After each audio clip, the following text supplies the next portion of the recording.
amazing love, how can it be that thou, my God, shouldst die for me?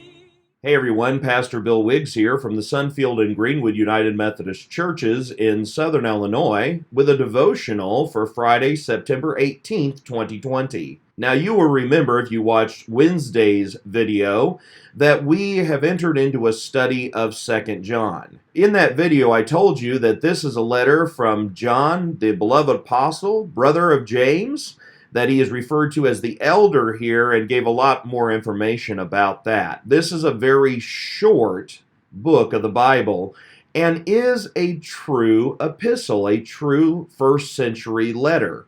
Unlike 1 John, this one is a letter, and it has the common ingredients of a letter in it. So let's pick up now at verses 4 through 6. Remember, there's only one chapter to 2 John, so when we say 2 John 4 through 6, we're talking about those verses. 2 John 4 through 6, reading from the English Standard Version, and you will notice that the New Living Translation is also on your screen. Hear now the word of the Lord. I rejoiced greatly to find some of your children walking in the truth, just as we were commanded by the Father. And now I ask you, dear lady, not as though I were writing you a new commandment, but the one we have had from the beginning, that we love one another. And this is love, that we walk according to his commandments. This is the commandment, just as you have heard from the beginning, so that you should walk in it. Well, as we dig into this, we find that John is in the mood to rejoice. This is a common pattern within the letters of his day. You have the greeting, you have kind of almost a blessing or benediction, and then you have this commendation to those you're writing the letter. And so it's give all the good news up front is kind of the way this works. And so this good news is that John has heard, he's received reports that some of those who are attending the church there, that are members of the household of faith that he is writing to, be it one congregation or a number of congregations in a city, are truly living into the faith that they have. This idea of walking in the truth is something that we've encountered before with 1 John, and it's the idea of a continual action of living according to the dictates of God, of living according to the grace that they have received.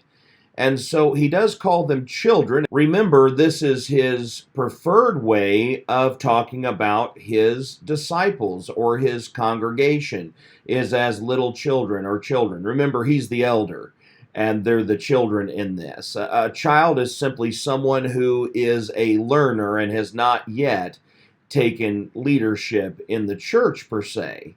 And so it's the same kind of thing as saying a disciple, but this is a more endearing term. Now, in our culture today, to be called a child is actually a demeaning thing, but that was not the case when John was writing. We do have to be aware of cultural significance in writing. And, you know, within the Roman Catholic Church, it is pretty normal practice, really, for a priest to be known as father. That's still very common, and across much of the Anglican system. So the priest is known as father instead of the pastor, you know, being called pastor, as Protestants often are. And the father or the priest often will call parishioners my child. It's the matter of setting up not a hierarchy, but a level of learnership and a level of this is the teacher, this is the student. This is the one who has grown quite a ways in the faith. This is the one who still has a long way to go before they are entrusted to be a spiritual father or mother. And so we have this kind of context going on here. So it could be that John is writing about specifically new or young believers, or he could be talking about the majority of the church there. So I rejoice greatly to find some of your children walking in the truth, just as we were commanded by the Father. I like the way the New Living Translation says it here. It's kind of interesting. How happy I was to meet some of your children and find them according to the truth, just as the Father commanded. It gives the connotation that he actually met up with some of them, and that's quite possible. Either he's received reports or he's met up with them, and they blessed his heart with where they were walking in the faith. It's important that we as Christians are truly walking in the truth, that we are a part of the faith, not just in name only, not just with the intellect of we understand the faith, but by our actions, by the way that we live, by the way that our whole life is put together. This walking is a continual action. I mean, that's the Greek language here that we're translating from, but it's also in our minds, if someone is walking, they are in motion, correct? And so when they stop walking, they are standing, which we also have some of that in the scriptures, the idea to stand firm. But this is a continual movement, a continual action, this walking in the truth. What is the truth? Well, the truth's been laid out in 1 John quite clearly, and that is that Jesus is the only begotten Son of God.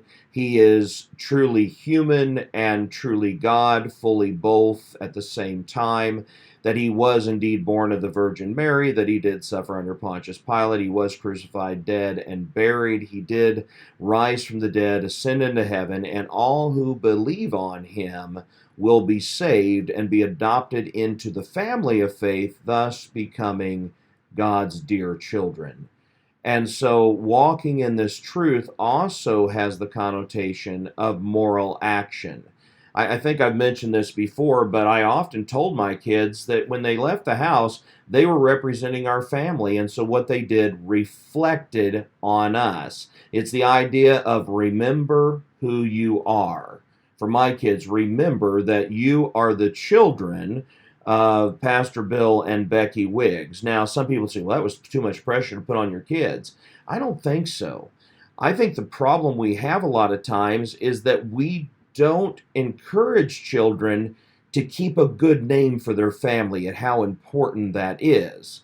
Well, this idea of living into the truth, this idea of walking in the truth, this idea of living according to the commands of the Father, this moral imperative is a matter of if God is your Father, your actions reflect on God. If you're a hateful, nasty person and yet you claim to be a Christian, you wear a cross around your neck. You can't really see mine right now. My beard needs trimmed, but you wear the cross around your neck, you wear Christian t-shirts, you have bumper stickers on your car identifying your church maybe even, or just the fact that you're a believer in Jesus Christ, then you're a horrible, nasty person to people. You're mean all the time. You use foul language.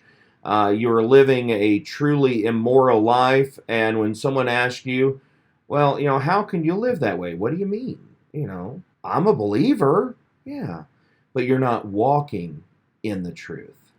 And so he is very encouraged that at least some are. Now, there's been a lot made about that he found some walking in the truth. Was he meaning that not everyone in the church was walking in the truth?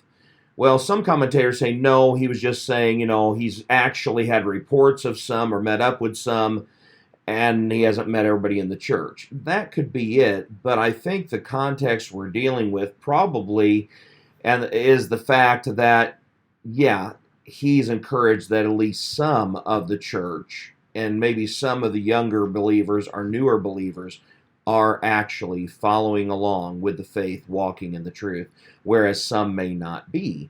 Now, if you've been a Christian for any time at all, if you've been involved in church at all, you know that there are people who claim to be Christians, but yet are not walking in the truth. They may even be faithful church attenders, but the truth is there is a difference between a church attender, a God-fearer, someone who believes there is a God, and someone who truly is living the born-again, resurrected life in Jesus Christ. That's why people often say the church is filled with hypocrites, is because at times we do not walk according to the truth.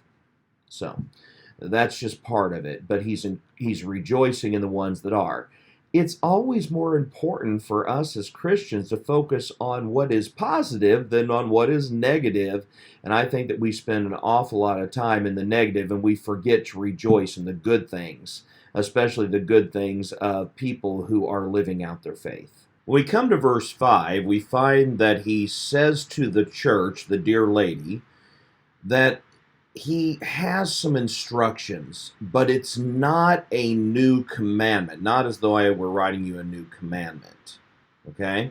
But the one that we have had from the beginning, that we love one another. The New Living Translation says, I'm writing to remind you to love one another because it is the command that we've had from the beginning. And so we're dealing with the same command. Now, you'll remember this from our study of 1 John if you watch those videos.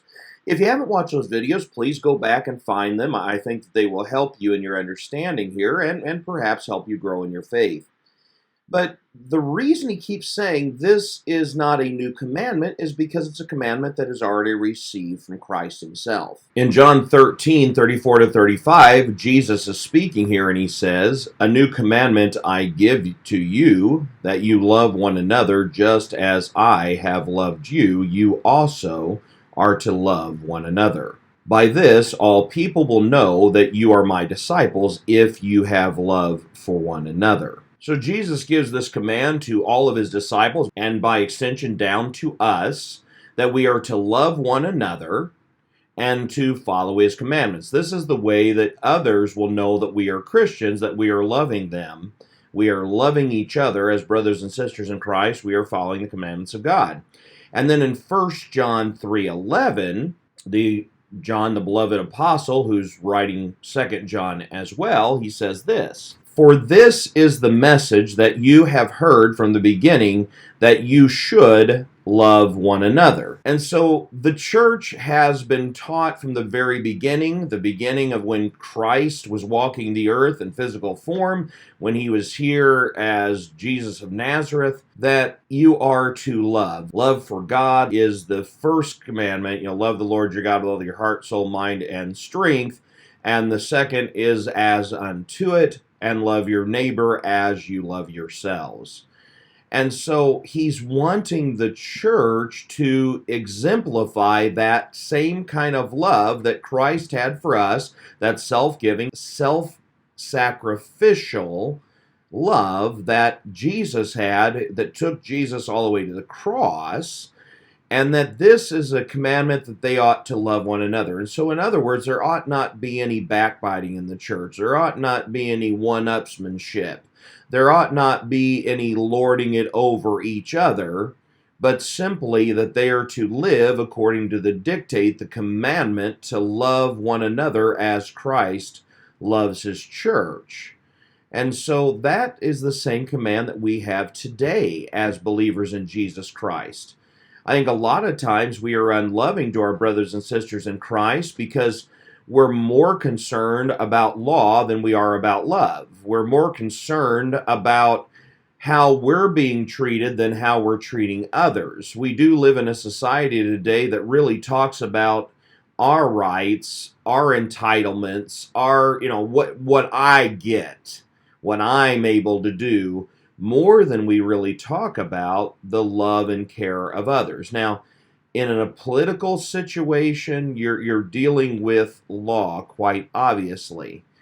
But even in a political situation, if we as believers, say you're running for office as a believer in Jesus Christ, you ought to lovingly show what it is you believe, what it is you want to do. Does that mean that you just give everybody a pass? No. If someone's going the wrong way, you have a duty to call it out. Well, in the church, there is that as well, but it's done in a very gentle and loving manner.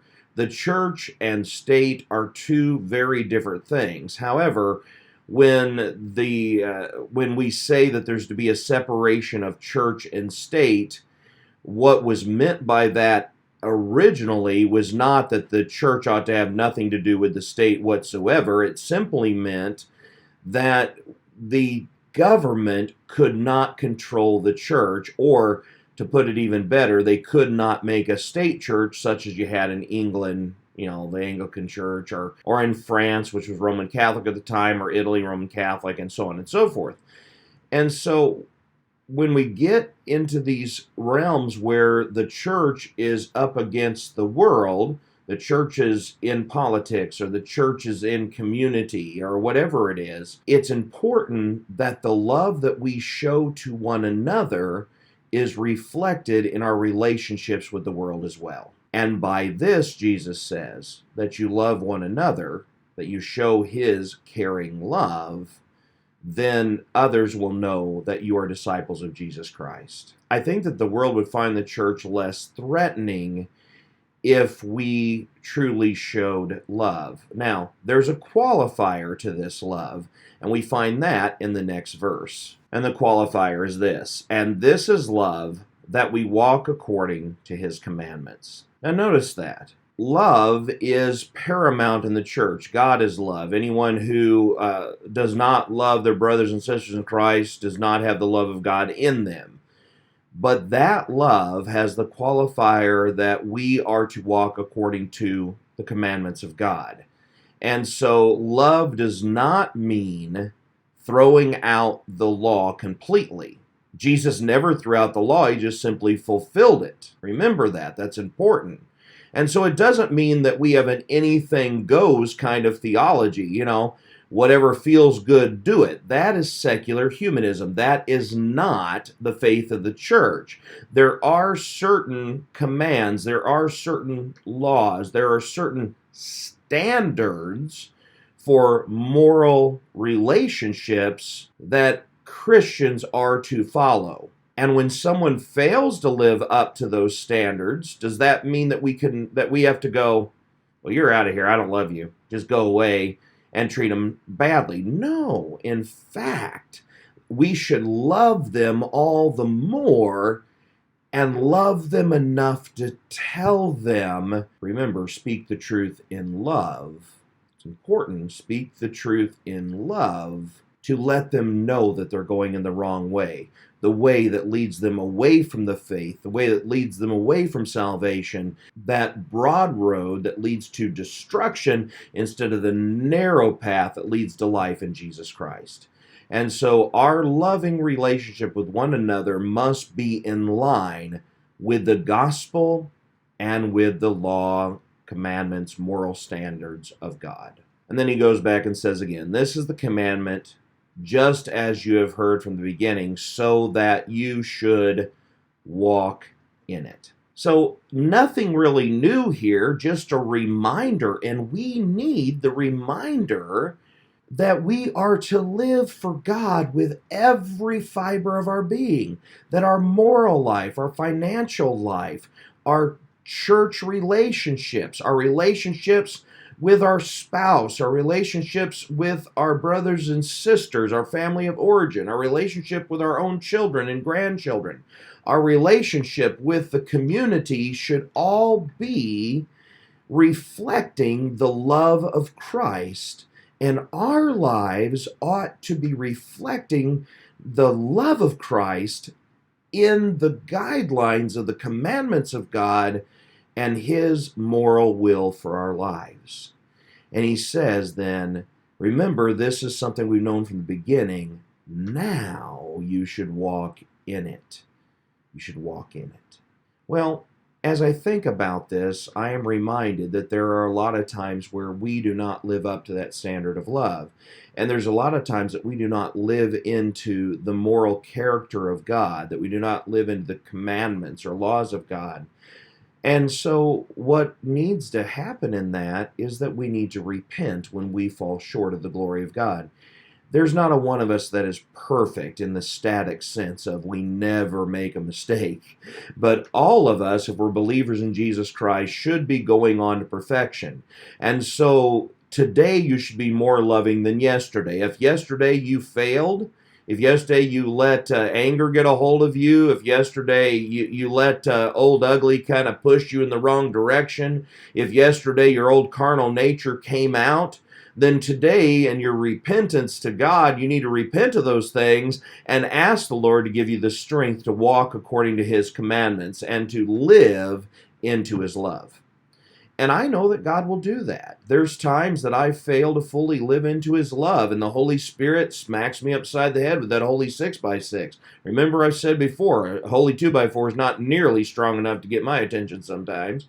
And so, in that, if we allow the Holy Spirit to work in our lives constantly, then we will begin to reflect with our very character, with our nature, with the works of our hands, with the words of our mouth, which is so important. We'll begin to reflect the very nature of God. And when we reflect the nature of God, then we are showing the true Jesus to others. Remember the old saying, you may be the only Jesus that people ever see. How are you showing Jesus to them? I have to ask myself that question on a daily basis, and sometimes I know I'm not a very good reflection of Him. But I am pressing on towards the high mark of the calling of God. And I'm so thankful that God doesn't give up on me, and He doesn't give up on you either. If you're not quite living up to this, if you're not part of the sum that John's rejoicing about, well, then let's get to it, and let's begin to more fully live for Him. Let's pray.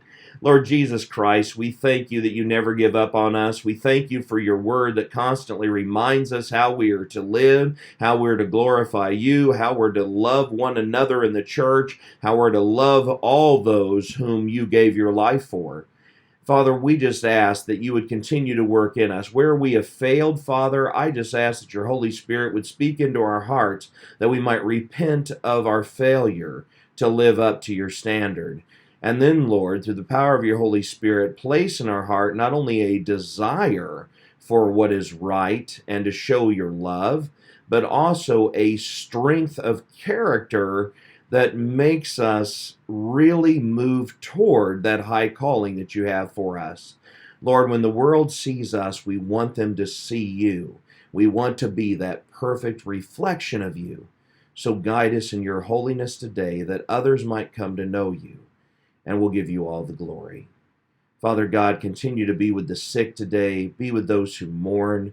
Be with those, Lord, who are nearing the end of their journey in this life, that they may know Your grace and strength.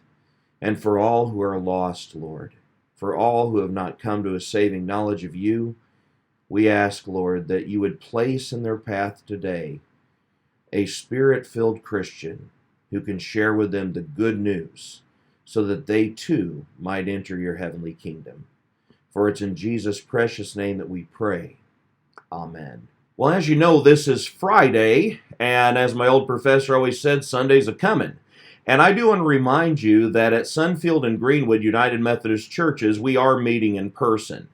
And Sunfield service is at 9 a.m. at 7785 School Street, DeQuoin, Illinois, and I'd encourage you to come on out, be a part of that worship service.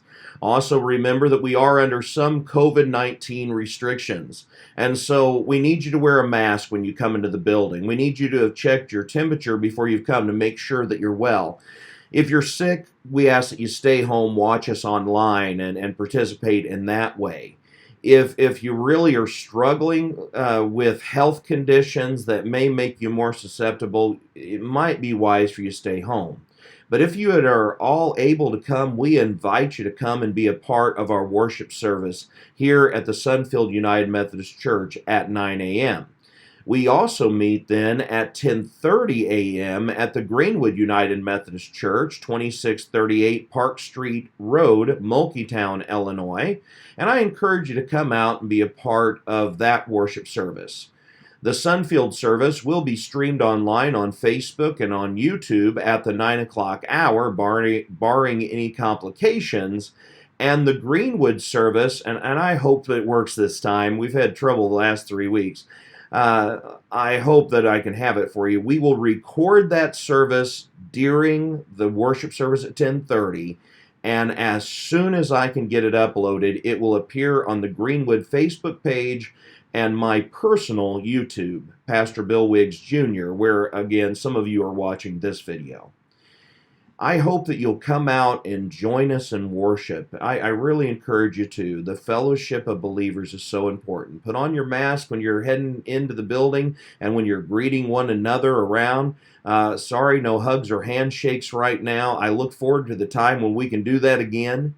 But just really offer your love and grace to the people you meet. Come and worship. If you don't live in our area, I invite you to find a Bible-believing, Spirit-filled church where you can hear the gospel message and come into fellowship with other believers. Now, tomorrow we will air our prayer service for Saturday, and I encourage you to not only watch that video, but to participate in that service as you are watching and really enter into a time of prayer. I do believe that you will be blessed by it. We'll be back on Monday with another devotion on 2 John, and I encourage you to continue to tune into our videos, and I pray that each of these are helping you to grow more fully into the child of God that God wants you to be through His indwelling Spirit as you have believed on Jesus Christ.